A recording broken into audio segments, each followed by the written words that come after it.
sebenarnya definisi dari personal branding itu apa sih? Bisa rutin dulu nge-MC kayak semesteran. Jadi kali 16. Malah wagas yang wedi. Semua karya bagus asalkan ditampilkan.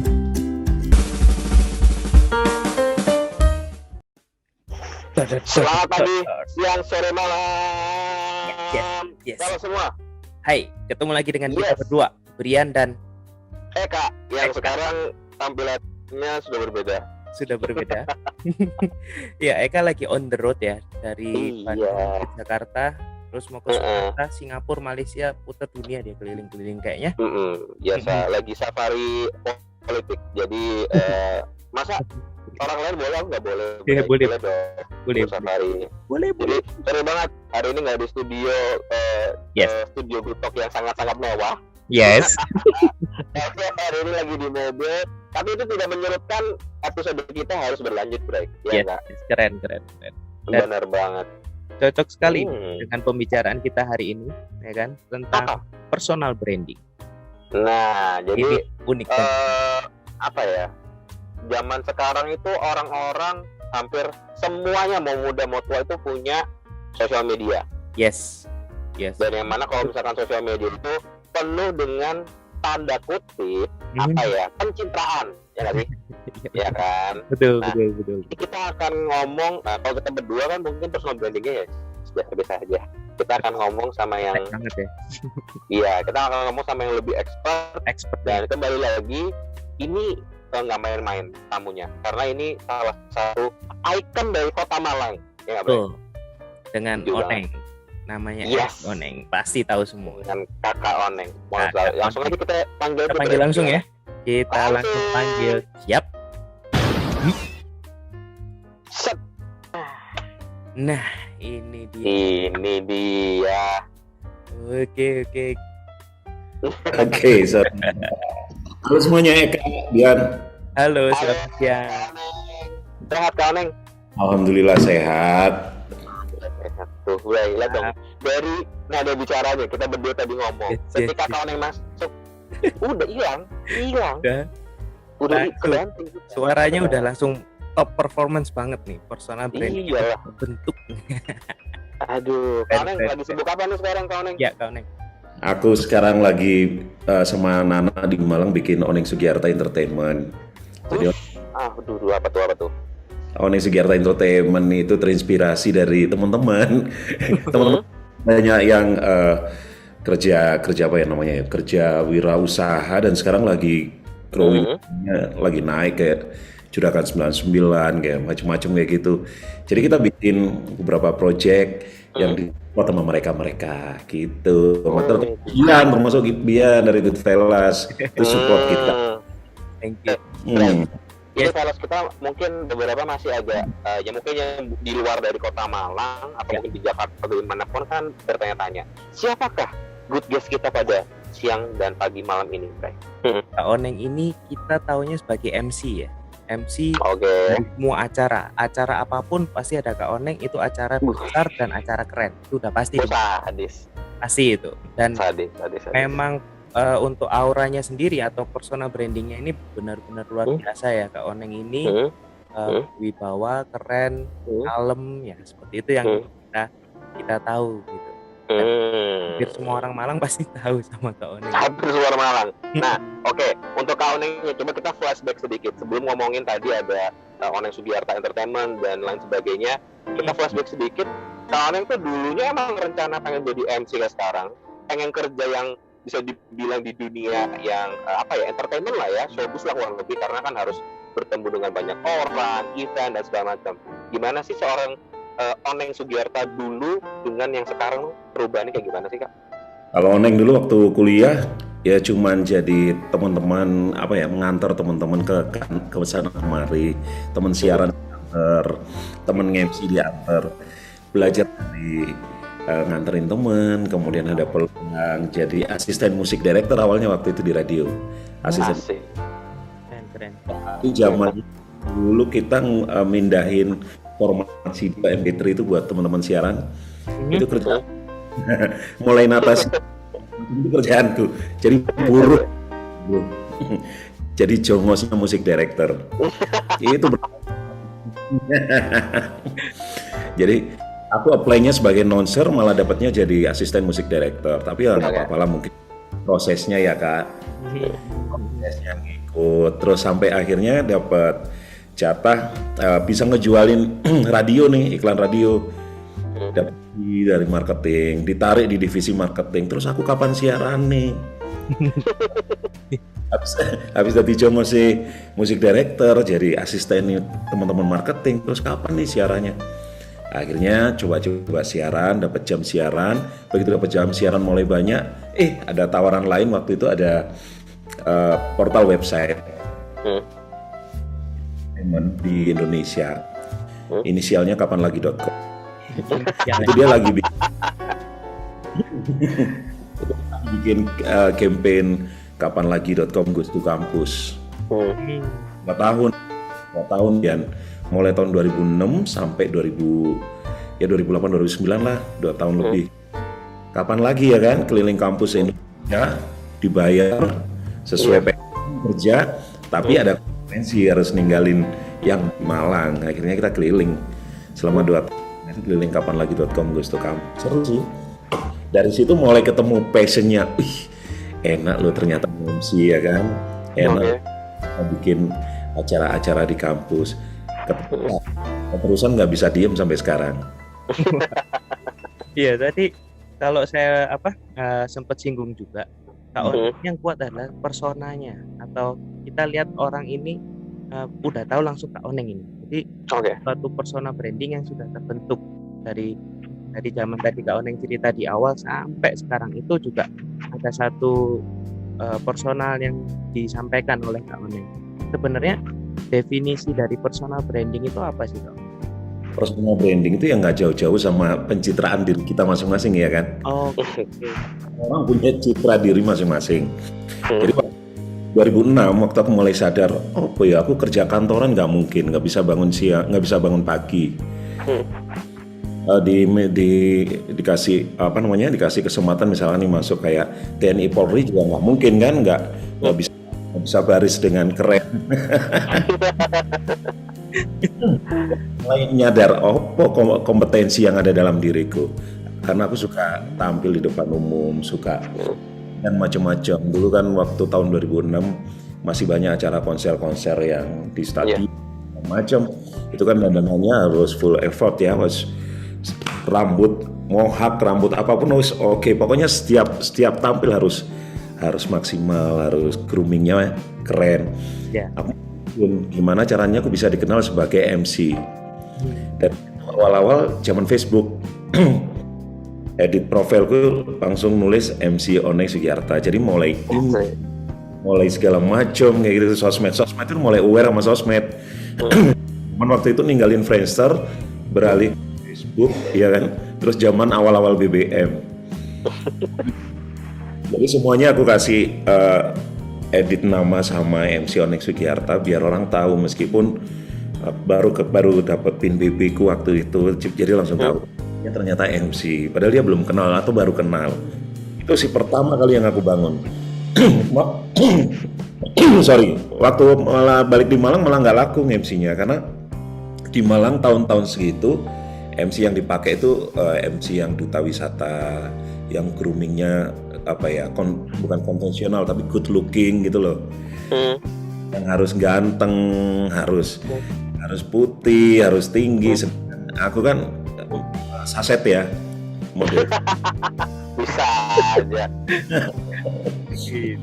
Sangat. Terus waktu itu masih sering pakai hot pants, pakai sepatu boot, rambutnya warna-warni.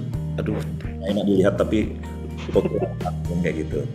Akhirnya mulai bikin branding seperti apa ya MC yang aku jual. Karena kalau di karena waktu itu kan juga nunut kapanlagi.com goes to campus kan. Jadi ada office hour, selebihnya kita jualan sendiri, MC sendiri, cari kerjaan sendiri dari mall ke mall di sana.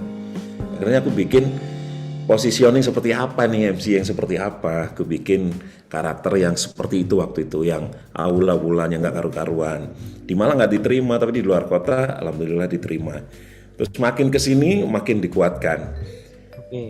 profesiku kok cocoknya MC nih dia, nggak cocok jadi model, nggak cocok jadi apa. Ya wes langsung dikuatkan semua postingan-postingan di Facebook, meskipun dulu awal-awal nge-MC masih 3 bulan sekali, 6 bulan sekali kan Kak. Oke. Bisa rutin dulu nge-MC kayak semesteran. Jadi 3 kali 6 bulan sekali. Jadi ya namanya proses. Ya. Ya. Posting tiap hari. Kalau hari dari angle-angle yang berbeda. Jadi dari situ mulai pengikut di Facebook, di sosial media, di BBM itu ditaunya, oh jobnya banyak nih, wih jobnya sampai Jakarta, sampai Bandung, padahal jobnya ya itu aja. Nah tapi kalau dengar ceritanya Kak Oneng tadi ya, personal branding ini nggak langsung terbentuk ya Kak Oneng, jadi kayak proses by proses, terus untuk mencapai kayak sesuatu yang pas sama klik gitu ya. Bener-bener proses, bener proses, dan kita memang harus tahu apa ya, posisi kita itu seperti apa, citra apa yang akan kita tampilkan gitu loh.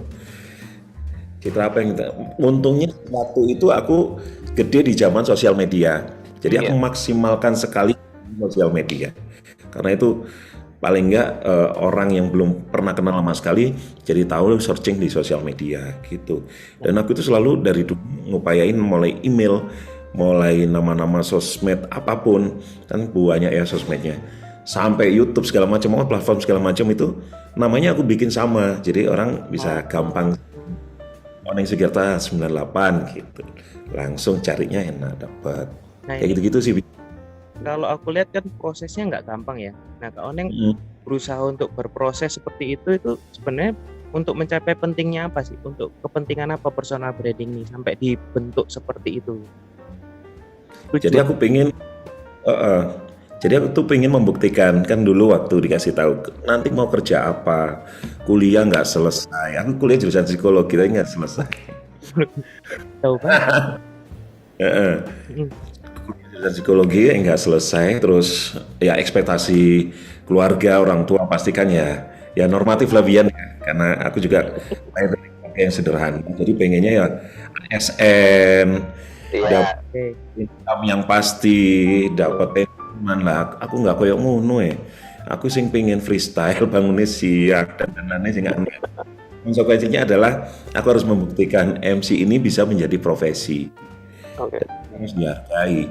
Makanya dari 2006 sampai insya Allah sampai sekarang dan ke depan, aku langsung bangun image MC ini benar-benar profesi yang menjanjikan gitu loh.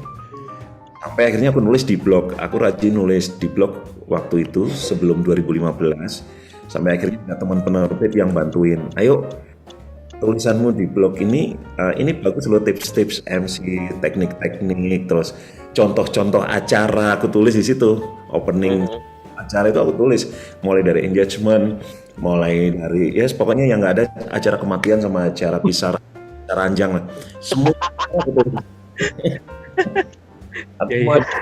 Jadi saking isengnya ya, kadang aku tulis di, kadang aku taruh juga di caption sosmed, sampai ada teman yang ayo kita bikinkan buku. 2015 bikin buku, dibantu juga sama Bian Goodfellas dan juga teman yang lain dibantu di support. Akhirnya ada di beberapa toko buku nasional, kayak gitu-gitu. Jadi semakin banyak orang yang pegang buku itu, semakin tahu profesi MC seperti apa. Terus di sosmed kita juga mencantumkan profesi kita. Jadi kalau ditanya itu profesinya apa, saya MC. Selain MC, ya saya MC. MC profesi saya gitu. Jadi bukan kerja sampingan, kerjaan utama. Nah, ngobrolin masalah buku nih ya. Tadi Kak Oneng kan sempat menyinggung masalah buku. Untuk karya terbarunya Kak Oneng ini ada film loh, ada 2 film kalau nggak salah. Oh iya. Film pendek itu keren. Iya. Ya kita bikin film pendek nih, Dian. Jadi waktu kita kan awalnya karena ada buku belajar MC, namanya buku belajar MC. Akhirnya ada teman-teman itu bikin komunitas belajar MC. Oke, keren, canggih. Jadi mereka bikin komunitas belajar MC dari beberapa kota. Jadi buku yang kita share di situ itu dipakai modul sama mereka. Jadi dipakai pelatihan-pelatihan di desa-desa di beberapa daerah kayak gitu-gitu. Mulai sampai Gorontalo, Tulungagung, daerah-daerah yang kita nggak mungkin ada waktu ke sana atau kita nggak mungkin ada apa ya, budget kan juga terbatas ya. Jadi teman-teman yang ikut perwakilan dari kota masing-masing itu bisa share ilmunya dengan modul yang dipakai. Itu namanya komunitasnya Belajar MC. Dari komunitas Belajar MC itu kemarin waktu awal-awal pandemi ada sharing-sharing Kak. Waduh, gak ada yang dapat job, ada yang postpone, ada segala macam lah, semua sama kan awal-awal pandemi. Yang bingung nih ngapain awal pandemi. Dore, ayo ngumpul kita bikin sesuatu. Jadi tahu kasih challenge. Kita suruh nulis skenario. Terus pemain-pemainnya kita casting dari teman-teman kita sendiri, komunitas entertainer Malang, Belajar MC sekitarnya itu. Kita ajak, kita bikin casting, ceritanya masuk, karakternya masuk, kita bikin film pendek. Tahun kemarin 18 km, tayang di bioskop juga sih. Beberapa festival juga alhamdulillah dapat. Ternyata ketagihan anak-anak bikin lagi kemarin Taurus. Tampil di bioskop loh itu Taurus itu.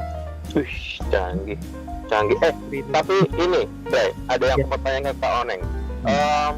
Kalau misalkan masalah perjuangannya Kak Oneng, aku sih udah respect banget sampai dengan Kak Oneng sekarang ini. Aku juga lihat, mungkin kalau misalkan dulu aku lihatnya Kak Oneng, oh iya, Kak Oneng adalah MC gitu. Selain dari namanya, benar, itu langsung stuck di pikiran dengan berbagai macam distinktif khasnya Kak Oneng. Dan yang bikin aku lebih amazed lagi, kok tiba-tiba Preskon bikin buku. Aku udah bingung. Terus yang kedua, kok tiba-tiba bikin film. Terus yang semakin kesini aku lihat, ini Kak Oneng kayaknya kayak jadi ini ya, unofficial iconnya Malang juga loh, Bray. Itu pasti Kak Oneng Sugiarta dengan Oneng Sugiarta Entertainment itu tadi. Nah, coba deh bisa terangkan ke kita Oneng Sugiarta Entertainment itu apa? Apakah dia sebuah production house? Apakah dia apa? Dan kira-kira akan munculin apa sih Kak? Nah, ini sama pertanyaan sama Bian yang di awal. Manfaat dan cara ningkatin personal branding itu ya seperti yang sekarang kita lakukan.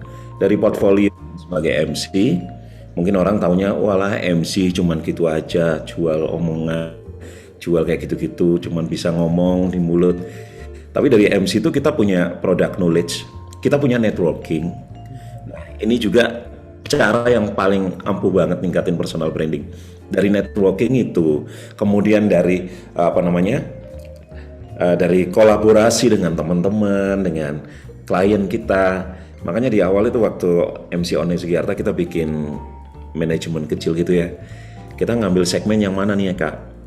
Kita tanya, kita survei misalkan di satu kota Malang nih, MC ini berapa nih rate-nya, yang B berapa, yang C berapa, yang D berapa, yang E berapa. Oh kita ngambil yang rate-nya paling tinggi, kita bikin rate tinggi gitu Kak.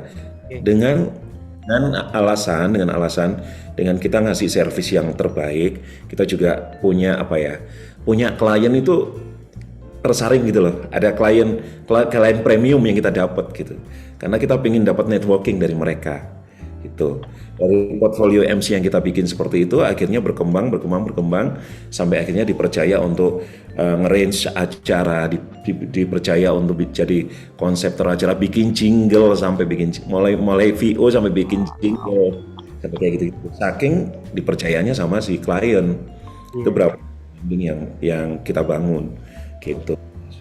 Salah satunya ya teman kita yang sudah ke 99 itu dari awal dia bikin MS Glow, kita dipercaya beberapa proyeknya, alhamdulillah sampai sekarang, sampai dipercaya ngurusin jet pribadinya datang.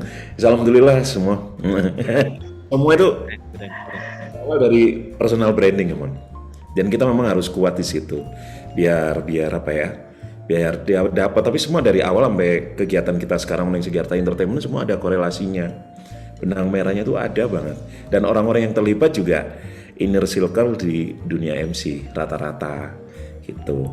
Makanya karena kita harus bikin jingle perusahaan, kita bikin logo, kita dipercayain sampai bikin konsep marketing lah segala macam. gitu-gitu sampai talent pun kita dipercayakan, daripada jauh-jauh kenapa nggak kita bikin Oneng Sugiarta Entertainment itu untuk mewadahi itu semua kayak gitu. Oke. Nah, kalau misalkan follow semua nih yang nonton nih, kalau yang pengen tahu lebih lanjut atau mungkin mereka baru sadar ya sebenarnya tuh pengen belajar MC tapi mungkin masih malu dan nggak tahu untuk untuk tanya ke siapa atau mungkin cari komunitas di mana, itu bisa kita tampilin IG-nya Kak Oneng ya nanti ya, Bray ya, di bawah sini. Boleh ya. Boleh Kak. Teman-teman pengen ngecek juga, dan pastinya foto-fotonya Bray badai dong, eventnya nggak kecil-kecil. Betul. Iya, enggak. Aku lihat ya di feed-nya tuh kok nggak ada kitanan. Waduh. Apa? Kita kan kok Kitanan nggak ada yang kitan gitu kan, kok nggak ada yang apa, wah ini top banget sih. Acara besar pasti dong. Iya benar banget. Coba untuk closing statement terkait dengan personal branding, ini mau dibawa ke sejauh apa Oneng Sugiarta Entertainment, dan ibaratnya impian yang pengen banget direalisasikan dalam waktu dekat ini dari Kak Oneng itu apa sih Kak? Jadi aku bikin akun dan juga kesempatan di Oneng Sugiarta Entertainment itu buat siapapun entertainer yang punya karya original, harus original.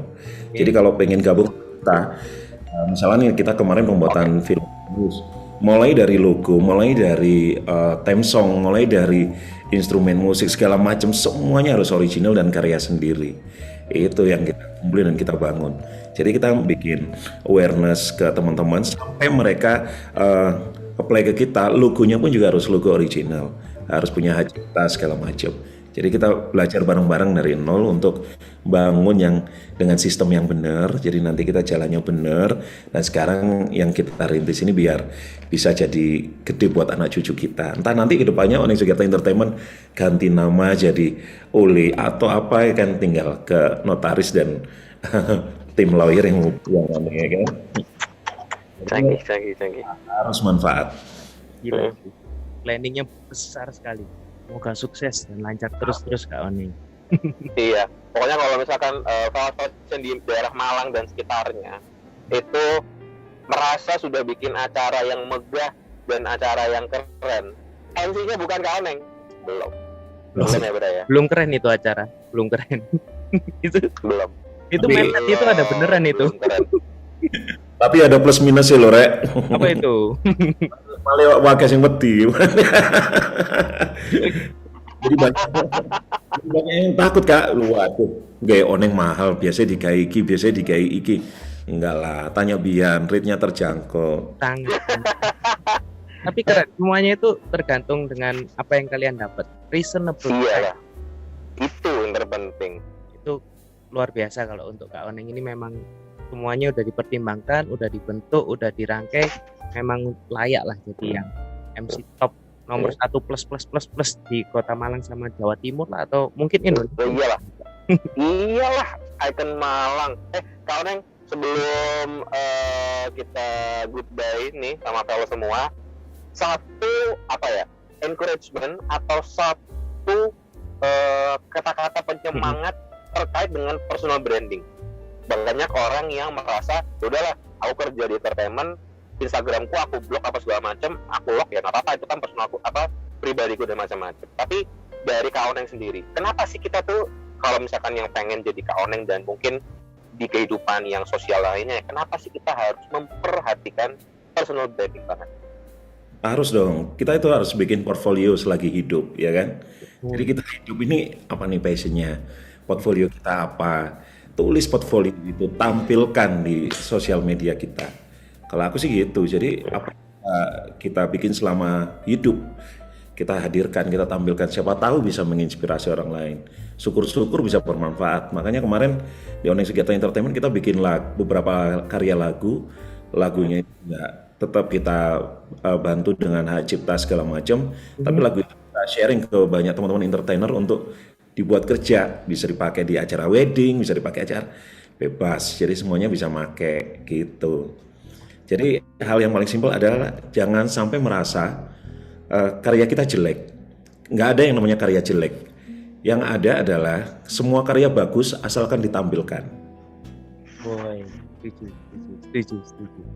Iya, Itu Bray, walaupun kita bikin podcastnya, aku lagi di mobil, nggak Iya. apa-apa. nggak apa-apa. Jelek. Yang penting ditampilkan.